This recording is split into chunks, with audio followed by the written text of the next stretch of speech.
बिस्मिल्लाहिर्रहमानिर्रहीम। आज हम class 10 chapter number 12 geometrical optics के न्यूमेरिकल सॉल्व करेंगे। न्यूमेरिकल नंबर 9 है हमारे पास। न्यूमेरिकल दिया गया है the focal length of a convex lens is 16 centimetre. Convex lens का जो फोकल लेंथ है वो 16 सेंटीमीटर है। Where should an object be placed in order to get an image which is 4 times magnified. यानी object हम लोगों ने calculate करना है और इमेज जो कि 4 टाइम्स मैग्नीफाइड है एक ऑब्जेक्ट के साथ। तो सबसे पहले जब हम लोग न्यूमेरिकल पढ़ते हैं हम एक डेटा कलेक्ट करते हैं। डेटा में जो चीज़ें हमें दी गई होती है हम लोग वही लिख लेते हैं।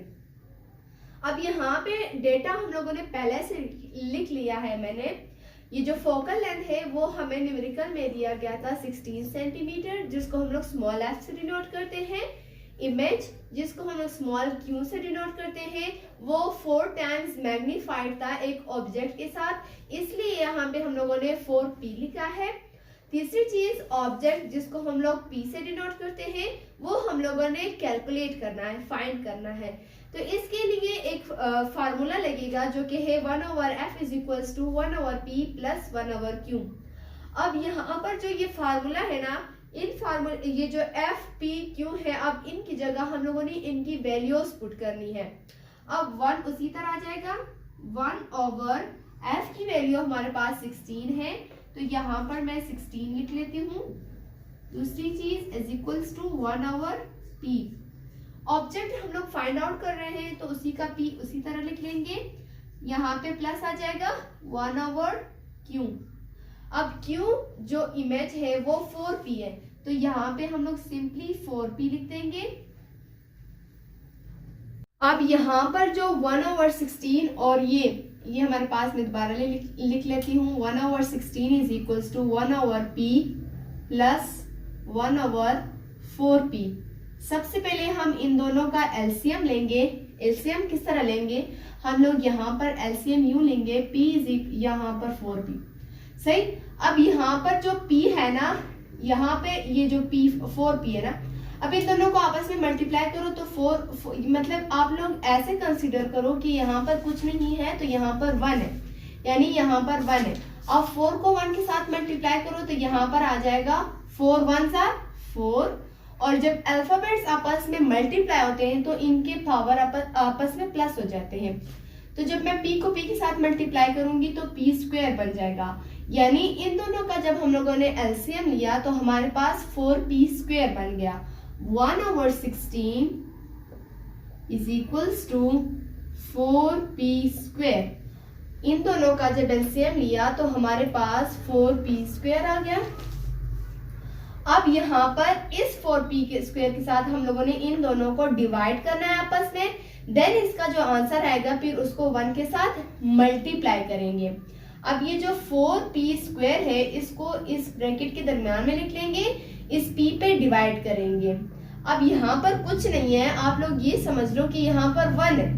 1 को किस के साथ मल्टीप्लाई करके हमारे पास 4 आ जाएगा। 1 4s are 4। अब यहाँ पर मैंने 1 को 4 के साथ मल्टीप्लाई करना है, देन हमारे पास 4 आ जाएगा। 1 4s are 4, 4 तो आ गया, लेकिन यहाँ पर सिर्फ एक p है और यहाँ पर p स्क्वायर है तो मैं p को किसके साथ मल्टीप्लाई करूंगी कि मेरे पास p स्क्वायर आ जाए। जब मैं p को p के साथ मल्टीप्लाई करूंगी तो यहाँ पर p स्क्वायर आ जाएगा।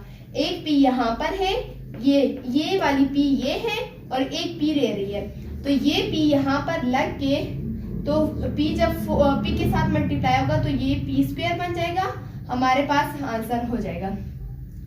तो अब ये जो 4p हमारे पास आंसर आया इसको हम लोग इस 1 के साथ मल्टीप्लाई करेंगे। 4p 1s are 4p। अब यहाँ पे प्लस आ जाएगा। अब इस तमाम प्रोसेस को हम लोग रेस कर देते हैं, दूसरे साइड पे आ जाते हैं। अब यहाँ पर जो हमारा ये 4p स्क्वायर है उसी को हम लोग उसी तरह ब्रैकेट के दरमियान में लिख लेंगे। अब यहाँ पर फिर 4p है, अब इस 4p को बाहर रख के इस पर डिवाइड करेंगे। अब यहाँ पर 4 तो है तो मैं 4 को किस चीज के साथ मल्टीप्लाई करूंगी कि मेरे पास 4 आ जाए। 4 1s are 4। अब ये वाला 1 मैं यहाँ पर लिखूंगी और p को मैं किस चीज के साथ मल्टीप्लाई करूंगी कि मेरे पास p स्क्वायर आ जाए। p को मैं p के साथ मल्टीप्लाई करूंगी कि p स्क्वायर आ जाए। अब ये p यहाँ पर लगाऊंगी कि हमारे पास ये 1p बनेगा, तो तब हमारे पास 4p स्क्वायर आ जाएगा और हमारा आंसर आ जाएगा। ये जो 1p है, अब इस 1p को उठा के इस 1 के साथ मल्टीप्लाई करेंगे, तो 1p multiply by 1 is equals to 1p के बराबर आ जाएगा। इसको मैं रेस करती हूँ। अब यहाँ पर जो 1/16 है वो हम लोग उसी तरह लिखेंगे, is equals to 4p square भी उसी तरह आ जाएगा। 4p प्लस 1p, इन दोनों को हम लोग आपस में प्लस करेंगे, तो 4 में जब 1 को प्लस करते हैं तो 5p हमारे पास आ जाता है। अब ये 1/16 is equal to 5p over 4p square बन गया। अब इनका हम लोगों ने आपस में क्रॉस मल्टीप्लिकेशन करनी है। यहाँ पर जब तुम लोग लिख लेते हो न्यूमेरिकल के दरमियान कि यहाँ पे क्रॉस मल्टीप्लिकेशन मतलब एक ब्लू मार्कर से तुम लोग हेडिंग के तौर पर लिख लेते हो, तो बहुत अच्छी इम्प्रेशन, मतलब एक चेक करने वाले को अच्छा लगता है कि हाँ इसने खुद किया है और अच्छे समझ के किया है। तो यहाँ पर जब आप लोग ये ब्लू मार्कर से लिख लेंगे तो बहुत आप लोगों का न्यूमेरिकल का एक्सप्रेशन बहुत ही अच्छा पड़ेगा उस इंसान पे जो आप लोगों का पेपर चेक करा होगा।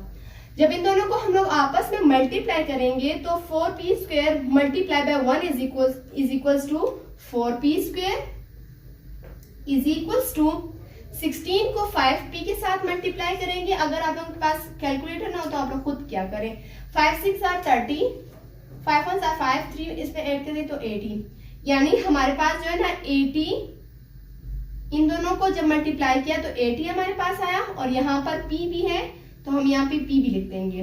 सही। अब ये 4p square is equals to 80p आ गया। p स्क्वायर को हम लोग इधर इसी साइड पे छोड़ देंगे, ये 80 और ये p, ये 4 यहाँ पर मल्टीप्लाई हो रहा है, जब इस साइड पे चला जाएगा तो डिवाइड हो जाएगा, और ये p इस साइड पे मल्टीप्लाई हो रही है, जब इस साइड पे चली जाएगी तो ये डिवाइड हो जाएगी। सही। अब इन दोनों को आपस में करते हैं।